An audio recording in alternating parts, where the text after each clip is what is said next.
Hola, soy Santos Tuz. El día de hoy vamos a conocer algunas palabras para indicar dónde está un objeto. ¡Vamos a aprender más!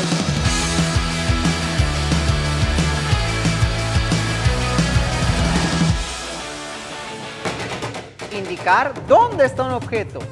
Un objeto puede encontrarse en diferentes lugares. Por ejemplo, encima, yokol,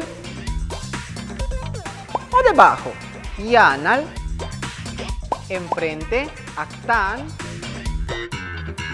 o atrás, tupach, cerca, nat,